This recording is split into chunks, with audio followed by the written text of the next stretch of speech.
J'ai créé un clone de Airplace et le même jour, je me suis fait hacker. Dans cette vidéo, je vais te raconter l'histoire de mon projet Airplace JavaScript que j'ai fait pour ma formation JavaScript qui s'est fait hacker par de dangereux criminels et qui a enregistré des centaines d'utilisateurs. Je vais aussi te raconter comment elle fonctionne. C'est parti!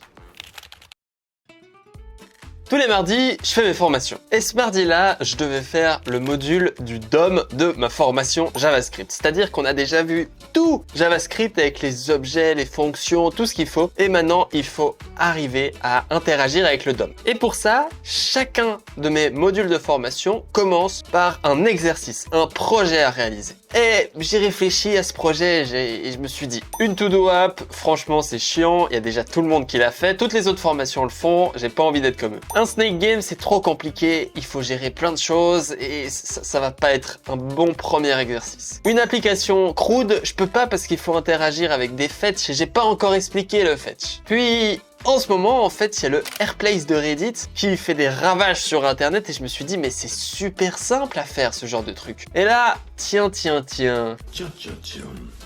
Quoi de plus fun pour apprendre le DOM que de faire un projet qui attire déjà des centaines d'utilisateurs sur Reddit et qui te permet un peu mieux de comprendre comment ces pixels, etc. fonctionnent. Ni une ni deux, le même jour, j'ai commencé à coder, j'ai fait le prototype, j'ai regardé si ça marchait, etc. Une fois que j'ai validé le prototype, j'ai commencé à faire les instructions parce que chacun de mes exercices, le but c'est que moi je réalise l'exercice, après je le décompose, je donne des instructions à mes élèves pour qu'ils le réussissent. Donc j'ai fait tout ça, j'ai tout préparé mon exercice, j'ai publié sur GitHub et je suis allé manger. Puis quand je suis retourné, j'ai réfléchi, je me suis dit putain mais ce Airplace il est quand même fun quoi, c'est assez drôle. À quel point c'est difficile de le déployer pour que je puisse le partager sur Twitter et que n'importe qui puisse s'amuser avec ce Airplace. L'Indie 2, c'est ce que j'ai fait. J'ai travaillé en étroite collaboration avec ChatGPT, encore une fois c'est totalement le bon use case pour ChatGPT, il m'a permis d'aller beaucoup plus vite pour créer un serveur back-end avec mon application, avec les WebSockets. En moins de 15 minutes, j'avais fait toute l'application qui fonctionnait avec mon serveur. Une fois que j'ai fait ça, je me suis dit bon, maintenant faut le déployer. Moi, je connais les services que j'aime bien. J'ai utilisé Railway pour gérer le back-end et Vercel pour gérer le front-end. J'ai déployé mon code sur Vercel, déployé mon code sur Railway et là, boum, j'ai testé. Et ça juste marche. Je clique, ça marche. Si je te fais une petite démo, t'arrives, tu cliques, ça change de couleur. Et si par hasard, t'as deux navigateurs, parce que c'est le but que tout soit en live, tu vois qu'ici j'ai deux navigateurs. Quand je viens cliquer avec un des deux navigateurs, ça clique là. Et quand je viens cliquer avec l'autre, ça apparaît de l'autre côté, ce qui prouve que la gestion des WebSockets marche. Si tu te demandes comment ça fonctionne, tout ça, je l'explique juste après. Ni une ni deux, je me suis dit, bah, il faut que je le tweete pour qu'il y ait des utilisateurs et qu'on puisse s'éclater tous ensemble. Donc j'ai fait ce petit tweet dans ma formation JavaScript, je reproduis le Airplace en full vanilla, en mode minimaliste. J'ai déployé une démo, combien de temps il peut tenir? La réponse c'est qu'il peut tenir à l'infini, il n'a pas du tout down, contrairement à ce que j'ai cru. Et on peut voir qu'il y a eu les premiers petits dessins, j'ai déployé ça en quelques heures seulement, il a commencé à avoir des centaines d'utilisateurs, enfin, pas forcément en même temps, mais il y a eu des centaines d'utilisateurs qui se sont connectés, qui ont cliqué sur le lien et qui ont placé leur pixel pour participer à mon Airplace JavaScript. Tout était fun, tout était bien et je vais te laisser avec le timelapse de cette vidéo pour que tu puisses en prendre plein les yeux.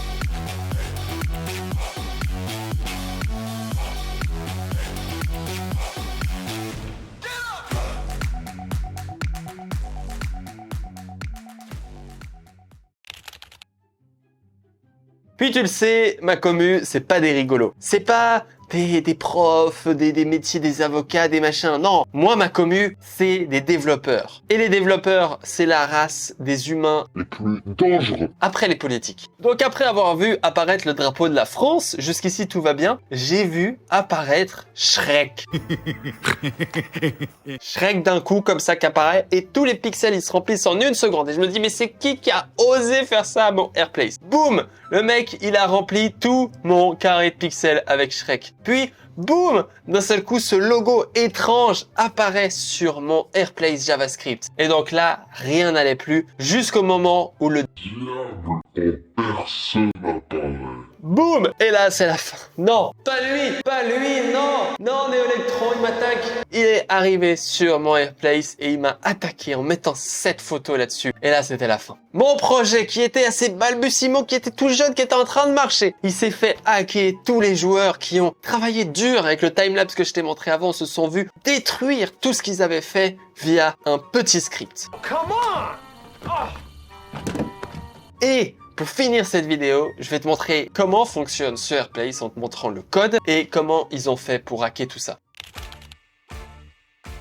Les WebSockets, ça fonctionne comme ça. En première étape, en fait, notre client, il va venir dire à notre serveur, via cet appel-là, qu'il vient de se connecter, qu'il est là et il vient dire « Hello serveur, je suis là, je suis connecté, est-ce que tu peux te rappeler que je suis là ?» Et donc le serveur, lui, il va lui répondre en lui ouvrant un socket tunnel. Et j'aime bien appeler ça comme un tunnel parce que contrairement à des calls API HTTP qui sont des sortes de requests unidirectionnels, un tunnel, ça va être une connexion entre notre backend et notre serveur que tu vois ici symbolisé avec le carré bleu, où les deux vont pouvoir communiquer. C'est-à-dire que mon serveur, via les calls rouges que tu vois juste ici, il va pouvoir dire à mon client « Hello, il s'est passé un truc, il y a un nouveau pixel » et mon client, il va pouvoir dire à mon serveur via le même tunnel de connexion, via la même connexion, qu'il a cliqué quelque part, qu'il s'est passé quelque chose et qui doit faire un travail. Bref, on a ce concept de socket et on peut le voir en action assez facilement si je t'ouvre l'application. Quand on ouvre le DOM jusqu'ici et qu'on va dans Network qu'on peut retrouver dans les petites flèches, on peut voir que quand je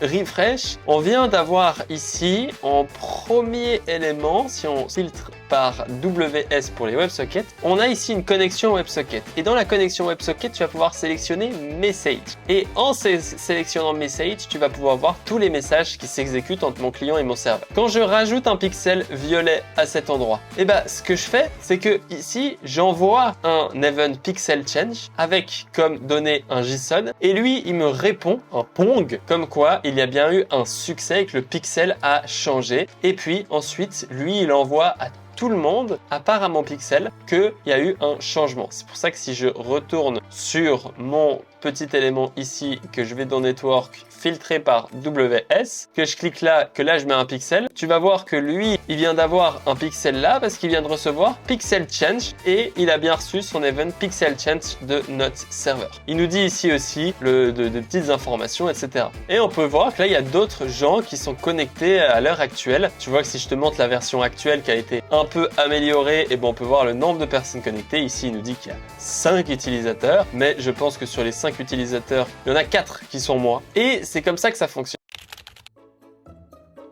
Mais alors, comment est-ce qu'il a fait pour me hacker, justement, le grand méchant hacker? En fait, ce qu'il a fait, c'est ceci. Il a ouvert un tunnel. Mais une fois qu'il a ouvert ce tunnel, moi, la seule vérification que je fais, je ne t'ai pas montré ici, c'est qu'en fait, j'ai une map.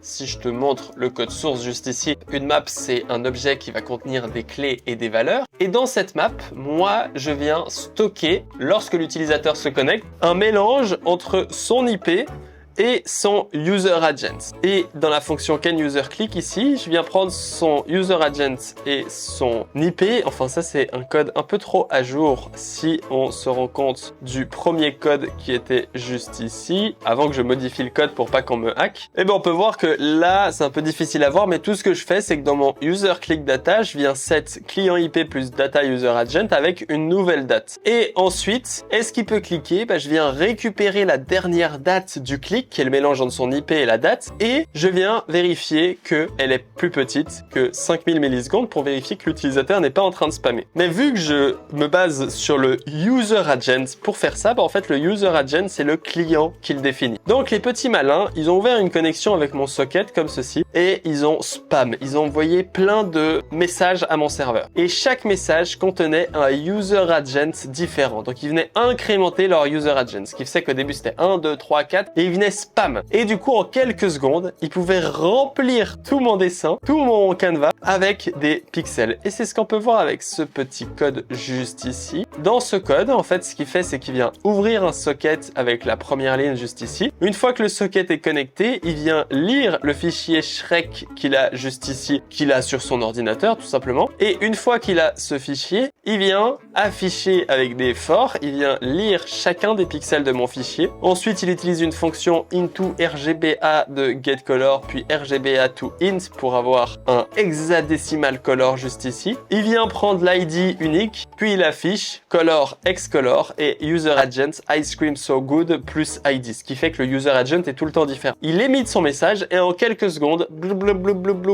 ça vient remplir tout mon canevas. Et c'est ça qui s'est passé jusqu'à que un collègue développeur fasse une petite pull request qu'on peut voir juste ici. Et dans cette pull request, il a résolu ce problème, si je te zoome ici, en faisant en sorte d'utiliser le socket ID. En fait, chaque connexion crée un socket ID et durant chaque communication, ensuite, on vient stocker ce socket ID. Grâce à ce socket ID, on va pouvoir lui faire un can user click juste ici. Et ce can user click, avec ce socket ID, on va pouvoir vérifier que l'utilisateur est différent, c'est-à-dire qu'il a ouvert une nouvelle connexion. Évidemment, ça limite pas les hackers parce que maintenant, tout ce qu'il faut faire, c'est de venir ouvrir plein de sockets. C'est-à-dire qu'au lieu de faire ce que je te montrais ici, un tunnel avec un message, en fait, tu viens ouvrir plein de tunnels comme ceci. Et pour chacun des tunnels, tu viens envoyer un message. Donc là, évidemment, c'est pas très joli, mais en clair, tu fais à peu près ceci. Et pour chacun des tunnels, tu envoies un message, ce qui va te permettre de communiquer de manière parallèle plein de messages. Juste que c'est un peu plus compliqué, surtout que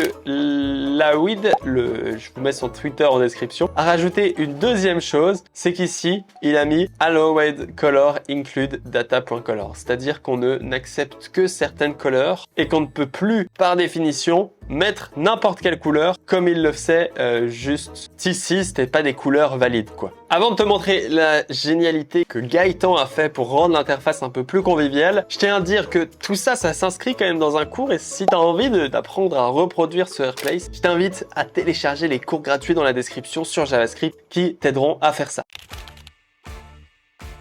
Pour finir, Gaëtan a fait une petite amélioration de UI pendant que je dormais. Avant, ça ressemblait à ça. Entre deux, on a ajouté un petit chat pour communiquer avec les autres, un petit nombre de personnes en live, ainsi qu'un sélecteur de couleurs juste ici. Et lui, il a modifié ça avec une magnifique interface que j'ai aussi mis le lien de sa pull request juste ici. Donc on voit qu'il a fait un beau travail parce que c'est quand même 300 lignes changées, ce qui fait beaucoup de choses et on peut voir que le résultat est plutôt sympa parce que maintenant, on a le Airplace juste ici, on peut modifier les couleurs, on voit le nombre de couleurs actuellement juste ici, on a un chat un peu plus beau où on a même des usernames, je peux venir me rename en faisant Michel juste ici et après tous mes messages s'écrivent avec Michel. On a aussi tout simplement la coordonnée dans lequel on est en train d'over juste ici, etc., etc. Voici un peu la magie de l'open source, la magie des développeurs qui peuvent participer à ce projet, que je peux review leur PR, que je peux commit leurs changements et donc que mon application change de face et c'est exactement ce qui s'est produit ici. Je suis assez fier de ce projet. Je remercie les hackers qui m'ont bien amusé et